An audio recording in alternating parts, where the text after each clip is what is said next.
From a stubbornly slow economy to construction of the Salmon Creek interchange, to the opening of new parks, to a push for professional baseball, 2011 was a very busy year for Clark County government. Recently, we sat down with Bill Barron, Clark County Administrator, to review last year's highlights for Clark County government and learn what challenges and opportunities lie ahead in the year 2012 and beyond.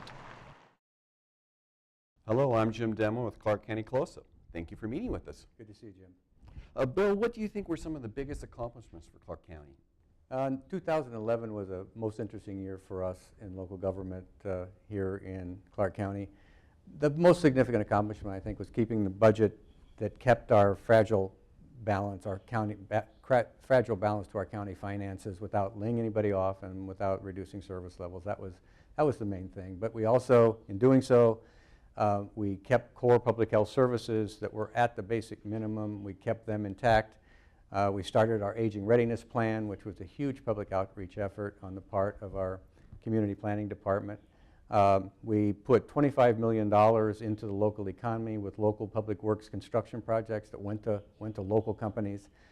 We restarted the cleanup of Camp Bonneville with a new $20 million contract with our dear friends at the U.S. Army. And we redistricted the Board of Commissioners, which is required after the decennial census by federal and state law. We also began, and I'll talk a little bit about it as we progress here, our reconfiguration process that is a big deal for us at Clark County. Okay. Now, what were some of the biggest challenges? Well, I think sometimes you turn that around. Some of the biggest accomplishments were some of the biggest challenges. But I think overarching is the ability to sustain the fragile financial balance that we do have, maintain the services we do, and sustain those as we reconfigure the way we do our business at Clark County. Okay. Well, let's get a little bit more in depth on that. You mentioned the budgets and the economy. Right. How did the county, how was they able to weather that storm in 2011? With my brilliant management staff, we put in place in 2008, we put in place a 3-biennial, a 6-year plan. We didn't have a crystal ball, but certainly things were beginning to look very, very dark in the distance. So we put together a 6-year plan. As you know, we budget 2-year budgets. Mm-hmm. The first 2 years, as you know, we cut 20%. Our revenue fell 20%. So we cut $60 million in 200 positions from the budget in 2009 and 10. During 2011 and 12, we have begun to stabilize that, and we have basically begun to talk about reconfiguring how we do our service, our reconfiguration plan. In 2013 and 14, we plan to implement that. So that we kind of saw it coming. We cut early. We didn't want to do it, but the reality of the revenue structure that we're in, a structural deficit, demanded that we do that. Did those 2011 revenues, did they meet your expectations? No, obviously. They met our forecast. Oh, yes. Yeah. Our forecasts have been right on the money. Okay. Ever since we've been doing that. And one of the things we've been doing, which is really kind of unique, that I felt really good about, is we briefed the commissioners almost a little more than monthly on our revenues, our expenditures, and on where we are tracking certain national economic trends locally. Mm-hmm. That keeps them informed of how we're doing and watching the economy coming back ever so slowly. But it shows how we're progressing so that we don't come up with any surprises as we go through the year. And it's been very, very helpful, and I think the commissioners, as well as the elected officials in an appointed department, as well as the employees, really do appreciate that monthly get-together. Okay. And now the commissioners had an opportunity to raise property tax by 1%, but declined. Right. Why'd they take that action? There's been a consistent philosophy of the Board of Commissioners, certainly since the Great Recession has started, that they are very reluctant to raise any taxes during this time when people are suffering. I mean, this is a bad economy, and it's just not a good time to raise taxes. We haven't had any increases to the general fund. The 1% increase we did do last year went completely to public health because public health has been cut in half.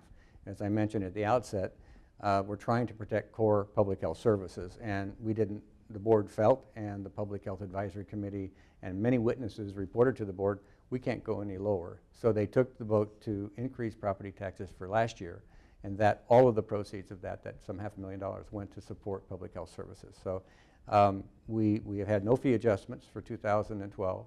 And we're basically trying to retain and maintain the fragile balance that we have. Okay. Now Washington State is facing some major budget shortfalls. Indeed. How will this impact the services the county provides? Well, we don't know yet for sure. We've had some indicators from both the Department of DSHS, which funds our mental health and drug and alcohol treatment programs. We think they're going to hit the hardest. Probably public health will experience some reductions. The irony and the unfortunate irony of that is those reductions hit our most vulnerable citizens that we're trying to treat in a very, very bad environment. We're constantly monitoring what's happening at the legislature. Our lobbyist there is continuing keeping us informed, but those are probably where we're going to get in social and health services get hit the most. We are doing some proactive things. The Regional Health Alliance, which is an effort on the part of Vanessa Gaston, our Director of Community Services, to bring in the local hospitals, the local practitioners, as well as the social service community and the governmental providers to try to react to what's going to happen with national health care. And that is really going really, really well. Also is combining the RSNs, the regional support networks that are the funding mechanism and the care funding mechanism for mental health and services. We're beginning to talk about consolidating those in Southwest Washington, so we only have one, and so maybe provide some economy of scale and some efficiencies in that way. When do you anticipate knowing the full extent of the March? We think by the end of the session, we don't think anything will happen. As usually with the legislative session, everything is weighted to the end. We wait till the end. So we think March we'll have a pretty good idea. Well, job creation, it's on everyone's mind. What steps did the county take in 2011 to foster job creation? Well, as you know, we're a partner. We're one of the with the City of Vancouver and other public partners. We are the public partners in the Columbia River Economic Development Council, and we, as you might know, we established a new comprehensive economic development strategy, a new economic development plan this past year that was revealed to everyone, published. And that provides a wonderful new roadmap for us for job creation and to enhance a lot of the economic advantages and attributes we have in Clark County. Additionally, the commissioners put in place for the first time what we're calling the fee holiday, where for job producing development, we're waiving fees on certain development projects, and that has a value, for example, in 2011 of over approaching $500,000. Additionally, we are continually trying to set aside industrial land that can be made shovel ready to provide for job producing industry should they come. And we're constantly, obviously, with the Public Works Department, we're constantly, and Stormwater, our Environmental Services Department, building infrastructure that will lead to, hopefully, the ability for companies to move here and prosper. Any specific results you can talk about, and what are you considering for 2012? Well, first, certainly we have been able to, I think, streamline our permitting system.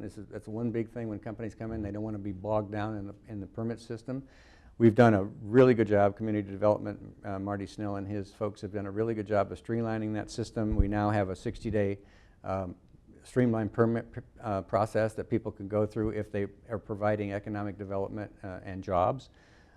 We're still working on the employment zone streamlining. There's a task force out there working on looking at does our zoning produce good economic development prospects? Mm-hmm. And they've been at work for 8 months, and we feel that there's going to be some really good data coming out of there of how the commissioners might adjust our zoning patterns to enhance better economic development. And I just think I'm an eternal optimist, as you know. You've known me long enough that notwithstanding our unemployment rate that we have now, I'm very optimistic about our prospects. It seems to me we're kind of vibrating on the cutting edge of something really good things happening. Great.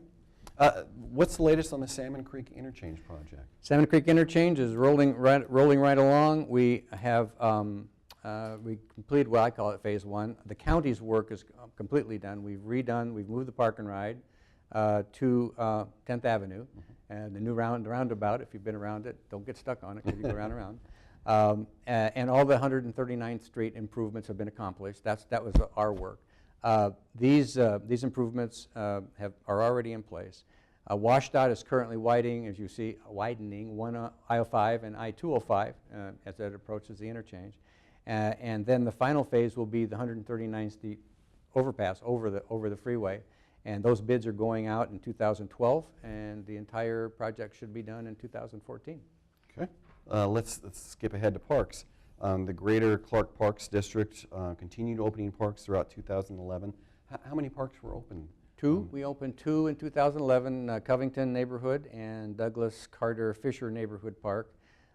In addition, we actually add one to the inventory, the Luke Jensen Sports Park, formerly called the Hazeldale Sports Field, is almost, I think we're really close to completion in very, very early 2012. So those are the three ones that we did complete.